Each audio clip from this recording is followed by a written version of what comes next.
Cool. My name is Dakota Harriman, and I'm a zookeeper here at Greensboro Science Center. Hello, I'm John Rossi. I'm a touring drummer with a passion for animal conservation. When I'm on the road, I spend as much time as possible visiting zoos, aquariums, and conservation organizations. Now, I want to share those places with you. I'll be talking to keepers, vets, conservationists, anyone who can help me in my mission of connecting my people to animals through their people. Join me on my Rossifari. Hi, hello, how are you? Welcome back to the last interview episode of Season 4 of the Rossifari podcast. Now, if you've been with me for a while, you know that unlike basically every other podcast ever, I do not take season breaks. Or at least I haven't yet. I feel like at some point in life I probably will, because who can produce 2 episodes of a podcast a week every week, year after year after year? You might go insane. But so far I haven't taken any breaks. And so when I say that this is the last interview episode of season 4, it doesn't mean there won't be another one on Tuesday. I like to use seasons as an opportunity to just kind of pause internally and look at changes that can be made and look at the next approach to the next year and all of that stuff. And I will talk more about some of that stuff when we get to Zoo News on Friday, which will be the last actual episode of the season. But one thing that I really love to do at the end of a season and the start of another season is share some extra special moments, extra special episodes, extra special people. And really, what better way to do that than by heading back to our friends at the Greensboro Science Center, where we have had just so much amazing and loving time over our relationship, and to bring you an interview with Dakota Harriman, who is this incredible swing keeper who also has all these viral videos that she has made. It's just such a fun time. What better way to end the interview portion of season 4? Well, of course, the answer to that is that it's not just Dakota, but would it be the Greensboro Science Center if Becca doesn't interrupt? Don't worry, you'll get to hear some of our friend Becca as well. So yeah, this is a really fun one and a really great way to put a nice bow tie on this part of the season. Can't believe we are going into our 5th year of interviews. And yes, as is the tradition, the season 5 first episode will also be a very, very special one. So should be a good time, y'all. With all that said, a couple of quick reminders. Make sure you hit subscribe so you don't miss any interview episodes or Zoo News episodes of Rossifari. Make sure you're following along on the socials at Rossifari or at Rossifari Pod on the TikTok machine. And if you're interested in supporting the pod and my mission here, you can do so for as little as $3 a month by going to patreon.com/Rossifari. So with all of that out of the way, it's time. Let's get to it. Here is my interview, the last one of season 4, with Dakota Harriman of the Greensboro Science Center. Woo!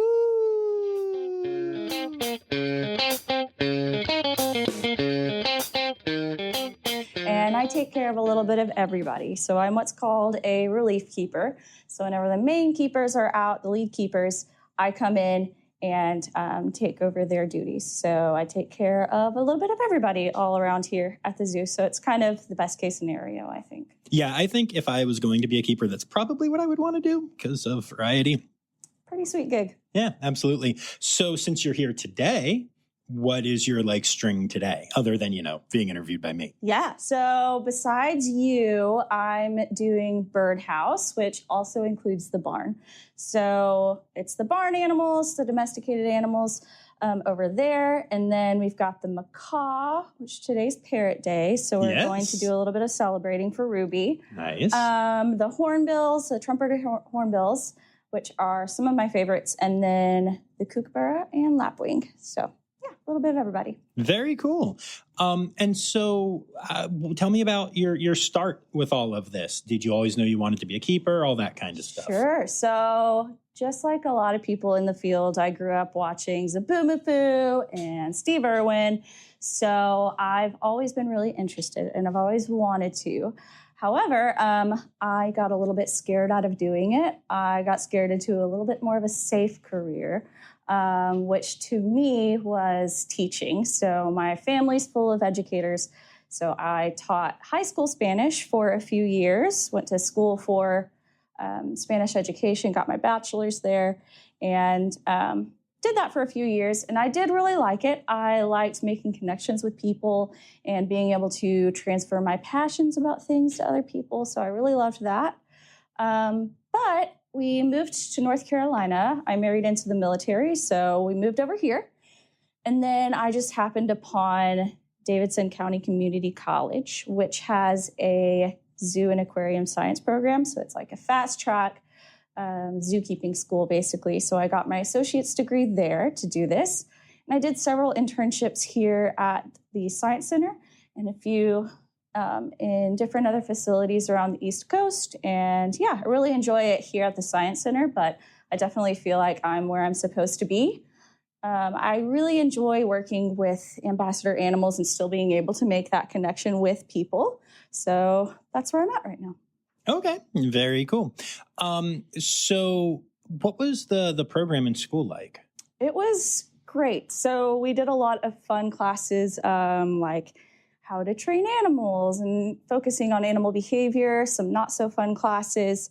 Thankfully, I'd already taken care of like those math ones that are necessary, but got those taken care of. But then also some biology classes and habitat design classes. So a lot of really fun, very niche classes that kind of prepared us for this exact career. And then it was required to do an internship for almost all of the semesters, so 5 out of 6 semesters. And that was a lot. So it's a very in-depth program, and it's a lot all at once, but it is 2 years, so not terribly long, and it was a lot of fun. I've met a lot of really good friends there. Very cool. Very cool. And so you said you were a high school Spanish teacher. That's right. What do you find more intimidating to work with? Large predators like the tigers here or high school students? Yeah, so I still come across some wild high school students here at the Science Center, and they are a little intimidating. They are very gregarious and hang out in big groups, and that does scare me a little bit. Thankfully, though, I really liked teaching high school. I was young as a teacher, and so I got along with the kids well. And whenever they're high schoolers, you can roast them back, which I really enjoyed. So I couldn't really do that with elementary age kids, but I really enjoyed it. But that being said, yeah, the high schoolers are still scarier. Yeah, I believe that. Has either your education background or your Spanish background come into play in your keeping career at all? Yeah, so Spanish is good to have no matter what your career is. Any other language is good to have in your back pocket. You're going to be an asset that other people might not be able to provide anywhere you work. So here we come across some guests that speak Spanish as their first language or their only language. So I'm a good resource there in giving directions and answering questions. But in a few of my other facilities I've worked at, it's been a little bit more of a need. I worked in Florida for 2 different semesters, and there were more Spanish speakers there. So it came in handy more there than it does here, but I still use it a bit. And I think I use my education career or background all of the time whenever it comes to training animals, but also whenever it comes to dealing with people. Makes sense. Do you ever get the opportunity to do any like direct educational stuff here, like any of the, the courses that you might have for like a field trip or something like that? Not much. I do every once in a while. With the summer coming up, we will be getting into what we call zoo treks, which are these groups come in and they get a little bit of time with certain animals. So I'll get to hang out with them, hang out with some animals, introduce animals to people. I don't get to do as much as I would like. So I like to make little educational videos on the side just for fun. But I do keeper talks once a week. And yeah, whenever those zoo treks come up, that'll be exciting. It's always very busy, but it'll be fun. Nice. That's really cool. And yeah, we will talk more about your videos in a little bit, 'cause those are fun. So what are some of your favorite animals that you work with here? So I talked about the trumpeter hornbills for 2 seconds, but they are so much fun. Yes, and we haven't really talked about them here at all yet. So let's spend some time on them, because they are amazing birds. Amazing, yes. Yeah. So they are adorable. They're these small-ish birds, maybe the size of a smaller parrot. I definitely think if you're thinking hornbills, if you're listening to this and you're thinking hornbills, you're thinking too big. Yes. They are small for compared to a lot of the other hornbill species that you see in zoos. Yeah. They surprised me. Right. Yeah. Yeah. So we have ground hornbills. Those are the bigger ones. But then we have the trumpeter hornbills. And all hornbills are great. But those trumpeters, they are arboreal, so they are smaller. But they do have that characteristic casque on top of their nose. It's just this little extra, little pizzazz on top of their beaks that make them so cute. But yeah, they're the best. And they are kind of couple goals. Everybody looks at Jazz and Ronnie that we have here. And they're like the couple that everyone wants to be. So they have one of my favorite stories in the wild. Trumpeter hornbills and a lot of other arboreal hornbill species, the male and female, like most other birds, are monogamous and they will try to mate for life. And the male and female will work really nicely together whenever it's time for nesting and raising the young. So they will find a hole in a tree, and the female will go in there to lay her eggs, and the male and the female will actually take mud and poop and some food, and they will make that hole in the tree very, very small to where it's just a slit. So the female is really stuck in there for months and months, and the male will come and bring back food every day for the female and for the hatchlings. And they stay like that for months. So it's really, really sweet. Their little love story in the wild. And they share food here, and they show a lot of love to each other here, too. So it's just really cool to see. And I would recommend anyone find a video of hornbills doing that in the wild, of them doing that nesting in the tree behavior, because it is so cool and cute. Yeah, that's really neat. I did not know that. Yeah. No, I've had a chance to hang out with Hermione here, the ground hornbill. Oh my gosh. But I have not yet had a chance to hang out with the trumpeters, but they seem pretty cool. They are really cool. Yeah. We're going to do a training session here in a bit, so maybe you can pop by.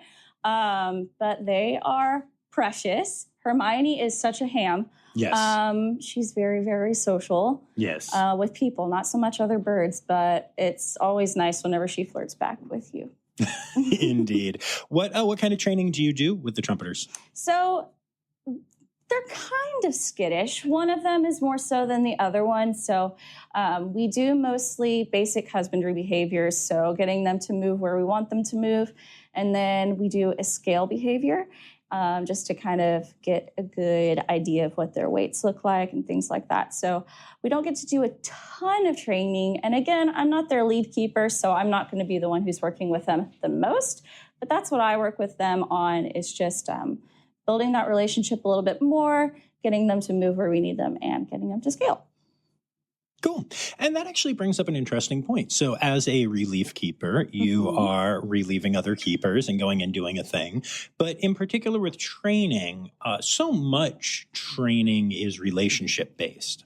So what do you do to maintain those relationships? And do you have to, for lack of a better way to put it, kind of graduate into each behavior with different animals? Do you have some crazy checklist somewhere with every animal here and what you can and can't do? How does all of that work? Yeah, you pretty much hit the nail right on the head.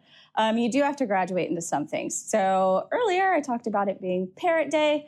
I still cannot go in with our parrot because parrots, macaws especially, can be a little bit dangerous, and they have some attitudes.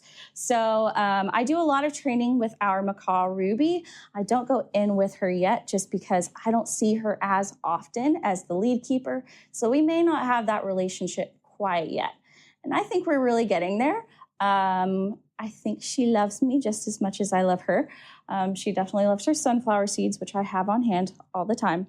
But yes, you do have to graduate into some of the behaviors with them, especially with our smarter animals like them and the gibbons. I've been working with them, the lesser apes, quite a bit, and have graduated with some of their behaviors as well. So it's something that I work with the lead keepers with, and we kind of check in with each other. And then we're lucky enough here to have a training coordinator, so I can check in with her as well, just to make sure that I'm on the right track. But it also is really important because you might not be in an area for a while as a relief keeper to maintain that relationship with the animals. So no matter what string I am, so for example, today I'm the barn, but I might go down and train my little lizard friend just so that we maintain that relationship and it's not forgotten if I don't see him for a while. No, that totally makes sense. Very cool. So how much, for lack of a better word, how much freedom do you have when you are on a string and you're a relief keeper? You know, do you set your own day, or do they kind of provide for you like what the lead keeper in that position would normally be doing? You know, if you are being Kelly today, are you going to follow Kelly's exact schedule, or do you have your own way to go about doing it? Yeah, pretty much I'm going to be doing what they do. We do have a lot of freedom here at this facility, which I like. If I were to do my day in a different order, that would be totally fine, as long as things get done. I'm the type of person where whenever I'm trained on something and I see it, I probably am going to do it that way, unless I've come up with something better, which I usually don't. I try to do kind of what I've been trained, but where the freedom comes in and where it's a lot of fun is with training and enrichment. That's my two favorite things in the field. I really enjoy giving enrichment to animals, and that's where we can be nice and flexible and be really creative with what they receive as enrichment, because the more creative we are, the better their lives are. So I enjoy that aspect and that freedom there. That makes sense. And what are some of your favorite enrichment things that you've done? Ooh, that's a good question. Let's see. I really enjoy making birthday cakes for the animals. It's my favorite thing. And half the time it scares the animals and they aren't interested in the cake. But I really enjoy it because it's not just an extra treat for them, but it's fun for the people who get to see it. It's fun for me. And yeah, I just think it's a little bit more special. So I like making cakes for the different animals. Like I said, today's Parrot Day. I said that a million times already, but I'm doing something special for Ruby. So she's going to get some extra peanuts, and I'm going to give her something that she can really destroy. So that's what I like to do, is kind of give the animals things that they would naturally do. A macaw destroys things. So I'm going to give her a lot of boxes that she can destroy. So the more they interact with it and the more they are displaying those natural behaviors, that's what I really want to see. And that's what's a lot of fun, is getting them to kind of display what they would in the wild and get to live that out. Very cool. And when you're thinking about like what you want to do for enrichment, how do you go about figuring out like what you're going to do? So very first thing that I do is I make sure I know that animal's natural behaviors and kind of what they do. And then it's also very important to know what they can't receive. Some of our animals can't have certain things because they aren't very responsible with it. Some animals eat the paper, which they're not supposed to. And so you have to be creative and work around those restrictions. But beyond that, I just try to see what they would be doing in the wild, what they would spend most of their time doing. So it's not going to be the same for the horses as it will with a tiger. The horses get a lot of things that include foraging. Most of their days in the wild for any hoof stock is going to be eating. For our predators, they're not going to spend as much time foraging. Maybe they're going to be more scent oriented or be enriched by different things like that. So yeah, it really just depends on what the animal's natural behaviors are. And then I kind of go from there. And then, of course, we only have so much here, but we actually do have a pretty good variety of things that we can be pretty flexible with. And yeah, it's a lot of fun. I like to enrich my dogs at home too, so they get a lot of good stuff. Yeah, that seems to be a common theme amongst keepers, is animals at home also being well taken care of. Yes, they deserve the world. Yes. So, you mentioned before that you like to make these videos, and I know that you've had quite some success with those. Yeah. And so talk to me about your videos and kind of what your goal is, and maybe describe some of them for people that haven't, seen yet. Sure. So I didn't really have a set goal with the account that I made or anything like that. It was really just for fun. It still is just for fun. So I don't get to make as many videos as I want to because I am working here full time and I sweat a lot and I'm really tired once I get home. But whenever I do have the time to make videos, it's really a variety of things. If an animal's done something cute and I've caught it on video, I'll try to find a way to post it. If I think something's interesting and can be explained well in a video, I like to do that. I've done a lot of videos whenever I was working in the commissary a lot. I made videos about the animals' diets and kind of explained what they ate, what their diets looked like, and then a little bit about that animal. So it's been a lot of fun. And some of the videos have gotten more views than I would have expected, but it really is just me getting that love for education that I have out there a little bit. And then I love attention. I'm not going to lie to you. I mean, you're talking to a professional performer. I understand. So that makes sense. I'm curious, have you had any, I guess, surprising interactions because of the videos? Positive, negative? I have feelings upon feelings upon feelings about social media and the goods and the bads and all points in between. But I'm curious your take. Yeah, it's been really positive so far. And like I said, don't have a ton of videos out there yet. I'm pretty new to all of this.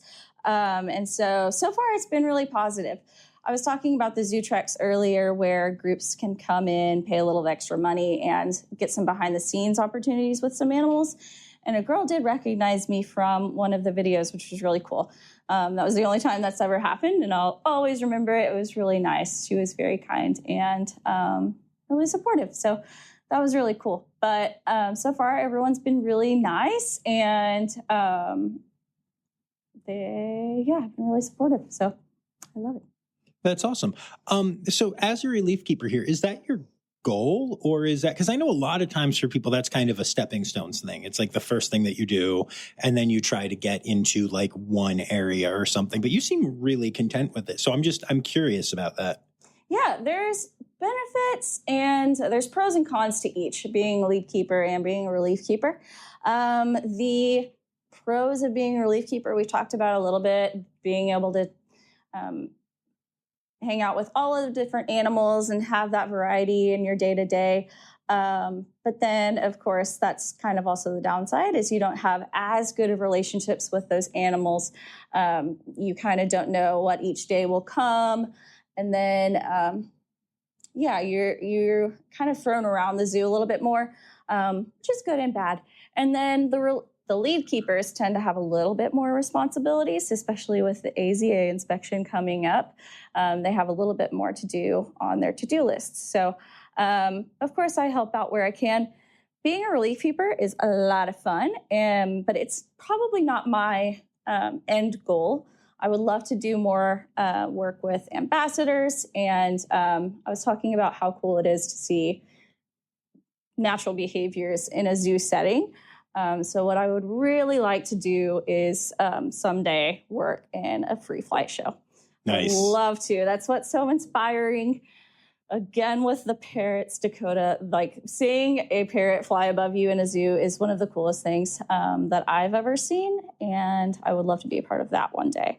But then also, the whole reason I am in the zoo field is probably because of sea lions, and they will always be a goal for me to work with as well. Which I saw your post, and I was jealous of all of your sea lion love. Yes, yeah, and at Aquarium of Niagara, that's one of the animals I work with right now, and it's ridiculous. They're ridiculous. They're amazing. They're amazing animals. And also, if you haven't had a chance to check them out yet, I have a couple of episodes out there. Do you know NEI and Steve Martin? Yes, I do. So Steve has been on the podcast. Amy Fennell was on the podcast talking about the Roger Williams Park Zoo bird show in great detail. Danny Poirier-Larson is another guest who does free flight bird training. Hillary Hankey's been on. I've actually spent a lot of time free flying birds with these people and learning about it, and it is really astonishing. Yeah. I cannot recommend enough, if that's something you're interested in, getting down to NEI and doing one of their courses.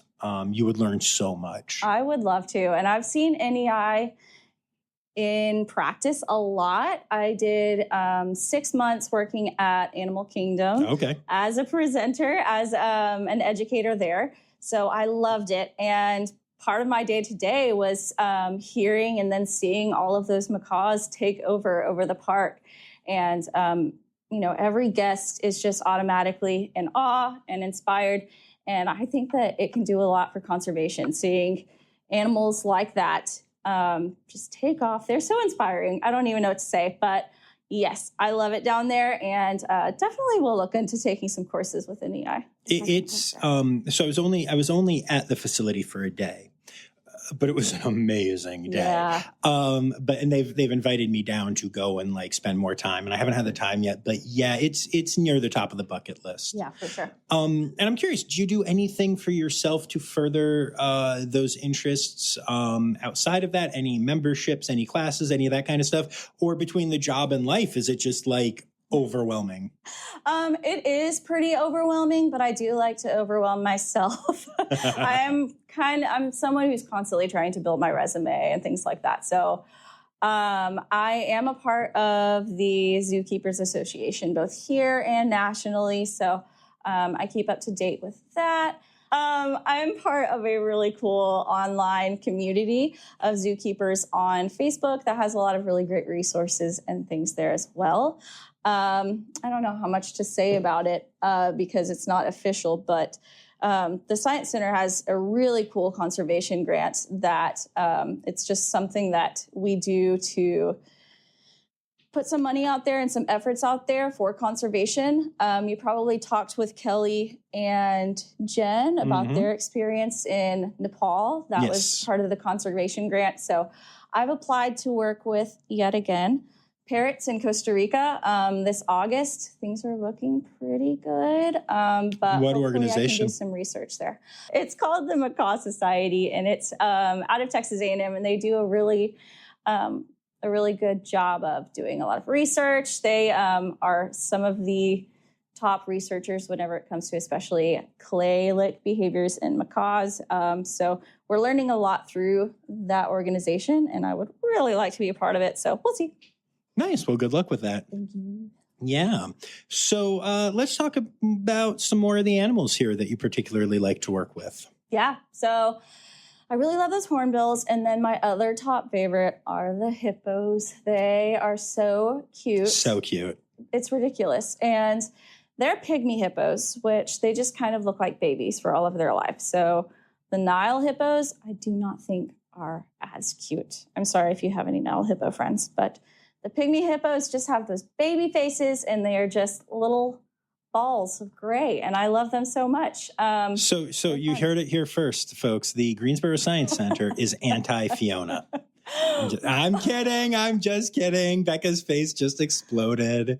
Yeah, no, just kidding. We love Fiona. We love all of the regular hippos, too. I just needed to break Becca's brain for a minute. I have a question. All right, so we asked this on our TikTok, the Greensboro Science Center's TikTok, but I want you two to discuss it, and then maybe you can open it up, John.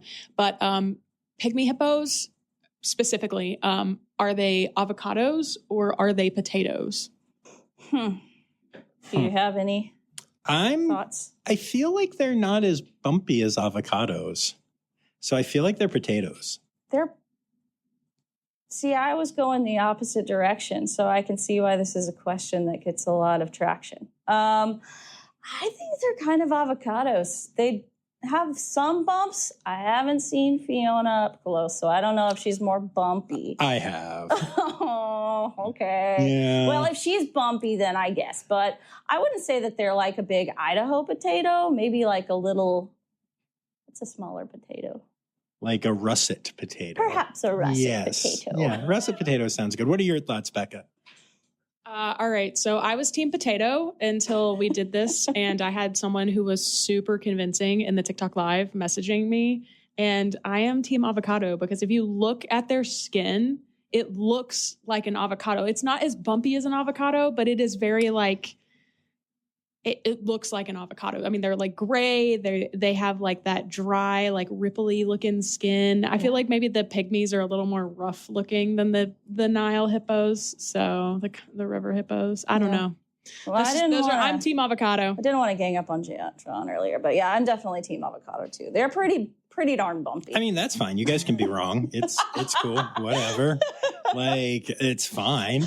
I'm just amazed, by the way, at like the fact that we were actually kind of in the middle of a thing and Becca's ADD kicked in. And it was just like, I'm going to ask a question that I've asked on the podcast before, for the record. First of all, Dakota hadn't heard the question. No, I'm new. You broke me. So you deserved something. That's fair. But yeah, Becca's ADD is the real star of this podcast. Maybe that's just what we name our podcast. ADD with John and Becca. Oh my gosh. It's time for interrupting John. Y'all, I'm team avocado. I don't even know. I was very tired when I was recording this interview, and I was pretty adamantly team potato. And then I literally walked out of the room where I was recording and went down and immediately saw the pygmy hippos. And my literal first thought, I wasn't even thinking about this question in the moment. I was just excited to see the pygmy hippos that I love so much. And I was like, oh my goodness, look at that. It looks like a big avocado in the water. And then I thought, dang it. And then I thought, I can never tell Becca and Dakota this, at least until I put it in the episode. So anyway, team avocado all the way. I know you care. Back to the interview. So, the pygmy hippos are absolutely incredible here. They're amazing little potatoes. And oh my God. Nearly slid past me. No, I can genuinely see the argument for both. I can. Yeah. And so, but you haven't mentioned, red pandas or bentrongs yet. What's wrong with you? Well, and I am glad that someone appreciates those small carnivores as much as I do. Yes. They are adorable. I haven't worked with the bentrongs as much as I've worked with the red pandas, but they are precious. They're just something else. Sometimes I just don't even think they're real. So maybe that's why I didn't mention it. They're too cute for this world. It's true. Have you had a chance to work with Madeline yet? Yes, I have. Okay. Yeah, she's so precious. Her face. Hold on. Before we go into this, we need to explain to our listeners who Madeline is. Yes. In case you guys don't remember, Madeline is one of the red pandas that was at the Columbus Zoo and is now here. And you have heard Christy Nuss, the red panda lead keeper at Columbus, talk about Madeline. And I've gotten to hang out with Madeline a bunch, and she is just an absolute sweetheart. So I'm curious, what your experience has been like with Madeline. Well, first of all, shout out to the keepers there because you can tell she's been so well loved. She is so friendly with everyone who walks into that building.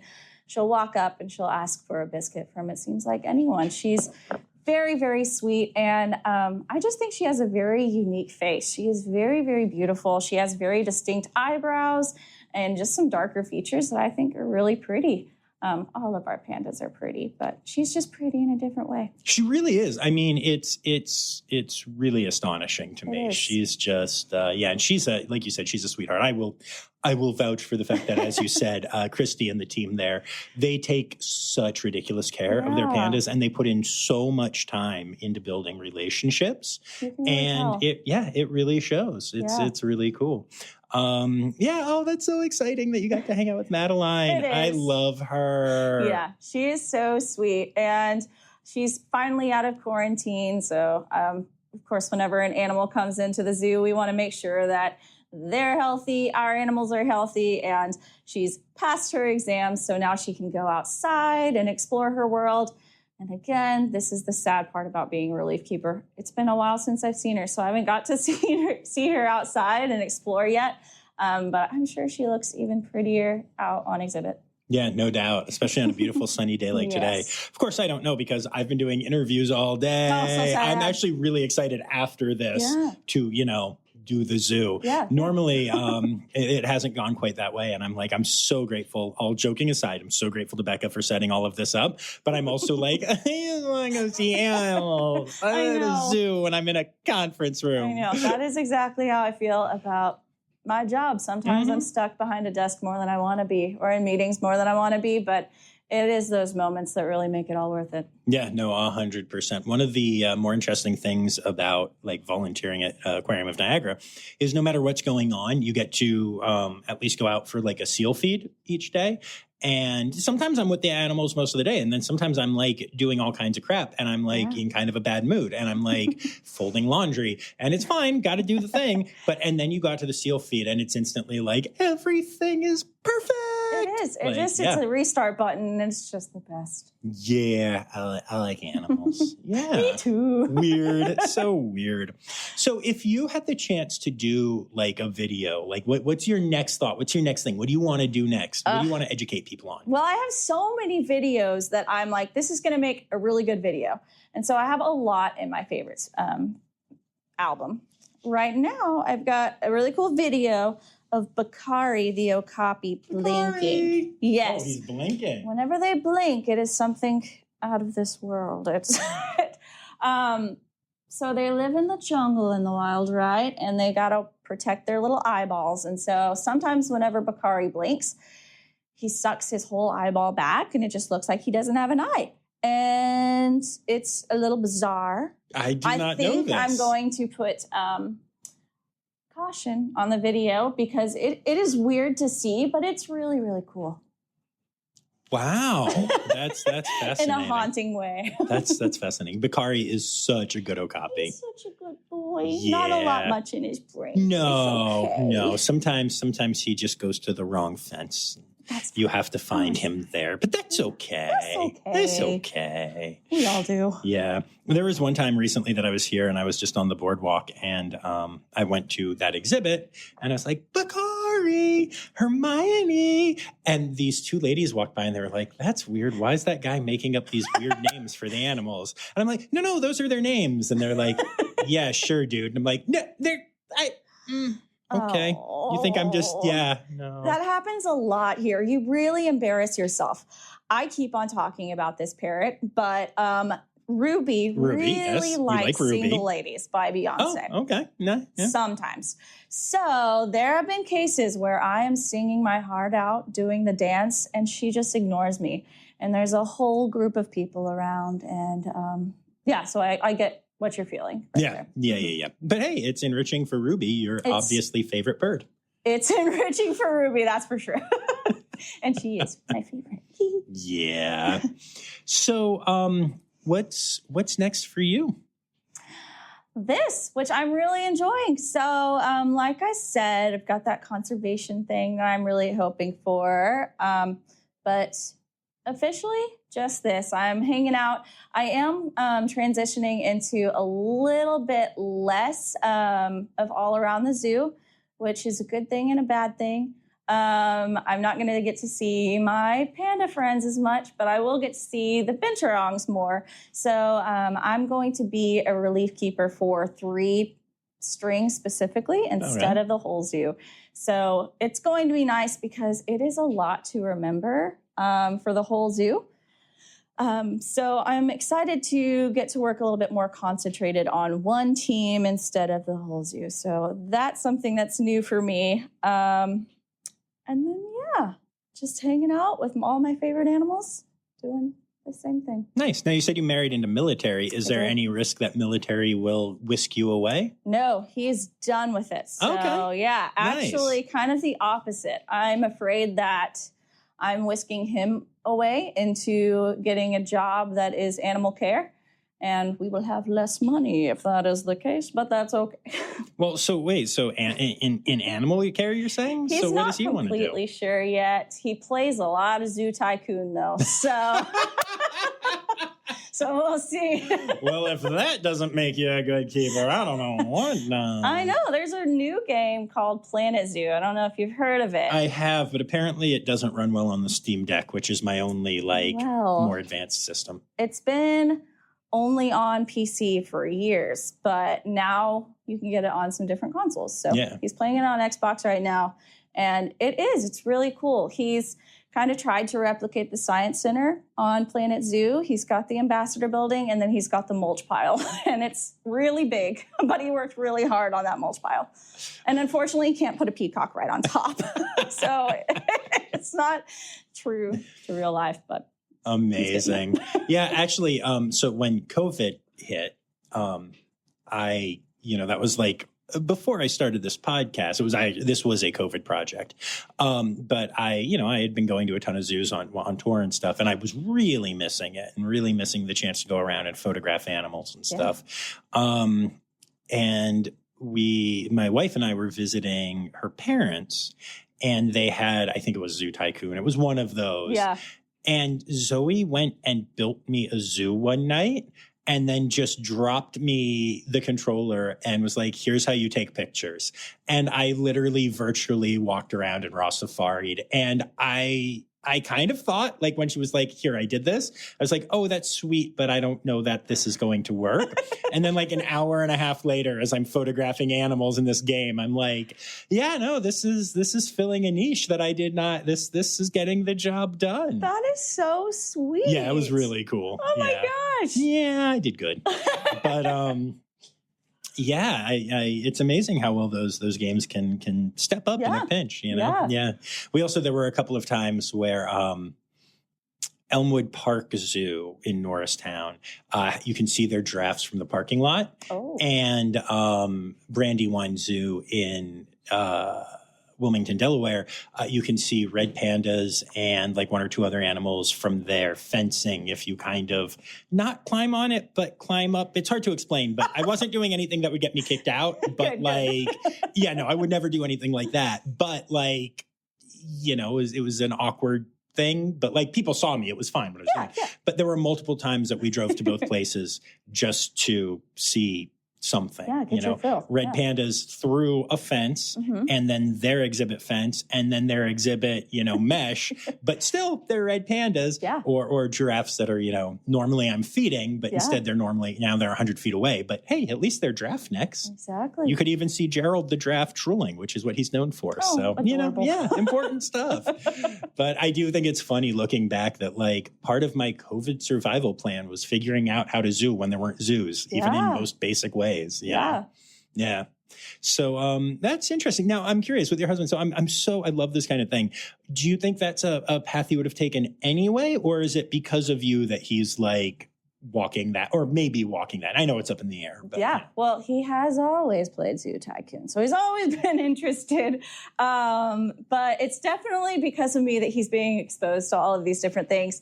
Of course, since we are married, he gets some behind the scenes things a lot. So he loves Mr. Bakari, and I think Bakari loves him back as much as Bakari can. But yeah, I think it's because of me that he's getting into this. He has been amazing in supporting my dreams. And so now I'm kind of waiting to support his, whatever they are. So he thinks maybe he might want to do forestry things, maybe things a little bit more in the field than in a zoo situation. But very, very cool. Mm-hmm. Yeah, that's awesome. Are there any conservation organizations that you'd like to give a shout out to? Let's see. There are a lot of good ones out there. Well, I've talked about parrots and macaws Only once or twice. Yeah, just a couple of times. But a really cool organization is the Macaw Society, and it's a project through Texas A&M, and they're doing a lot of really cool research, which they're very boots on ground. So it's a really cool way that you could support them and, in part, macaws all around the world, whether they be under human care or out in the wild. So they're doing a lot of really good research, and I would say go ahead and check them out. Very cool. And then it is time. It's time now, don't you know? We've come to the end of the show. But there's one tale left to go. You're gonna laugh and say, oh no. It's time for the Rossifari poop story. Okay, well, you've talked to Kelly before, so I hope she hasn't already told you about panda poops. I actually kind of like the smell of the blockhouse. That's a weird start to this story. And yet, we're keeping it. I like the smell of their poopies. It's so sweet smelling. All right. Well, anyway. What animal are you talking about? The red pandas. Yeah, she said pandas. Yeah. They're cute and their poops are cute too. So red pandas spend a lot of time in the trees, right? Yes. So we've got some very high platforms here for them, and they poop up there, and it's difficult to get the poops down. So what do? You may ask. We have a very, very long rake, and we stand underneath the platform, and we take that very long rake, and we scoop the poop off, and we call that task sky poop. So the sky poop you're taking off of the platform, but you're close to that platform, and their poop isn't very liquidy or anything but like that. But there's something about whenever the poop comes off of the platform and condensates towards the ground, it turns into mush. So you really have to bob and weave to get out of the way of the sky poop. But yeah, you know what? Actually, there have been a lot of poops in my life. I'm a girly with hot girl IBS too. So, oh my God. The hippos have crazy poops. They fling it at you. Ralph flings it at VIPs. And yeah. Yeah. There's That's poop good. all around us. So I have these hoodies that I had made for a limited time that say, "What's your poop story, Rossifari?" And I was wearing one to a mall, and this very pretty young lady looked at my hoodie and was like, "What's that?" And I was like, "Oh, I have a podcast where I interview people at zoos and stuff, and we do a poop story. Poop story. This is part of it." And she goes, "Oh," and her face fell. And I was like, "What?" Like the way her face fell, I literally thought she was like PETA anti-zoo type person. Yeah. Right. And I was like, "What?" And she goes, "Oh, I have terrible IBS." Oh and I thought maybe like you did too. And it was like something about like IBS stuff. And like I could like we could connect over that. And I was like, "Oh. Girl, Nope. If you're listening, connect with me. I will connect with you over our poops. We do it all the time. We need to make it more normalized." Again, there are poops all around us and in us, and you have to accept that. There is poop in you right now. If you are listening to this, if you are speaking on it, Yes. if you are hiding your face sitting next to us and your name is Becca, there is poop in us all. There's poop in you. There's poop in me. There's poop in me. There's poop in we. And also pee. And pee. Yeah. All right. And on that lovely note, thank you so much for taking the time Thank to do you this. very much as well. Ridiculous.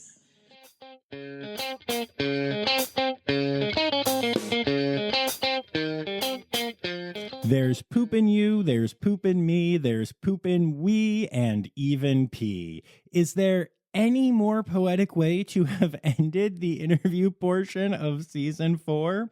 That was without a doubt the most Rossifari ending to an interview ever. And I'm so grateful to Dakota and, of course, to Becca and everyone at the Greensboro Science Center for being such an amazing part of the Rossifari family.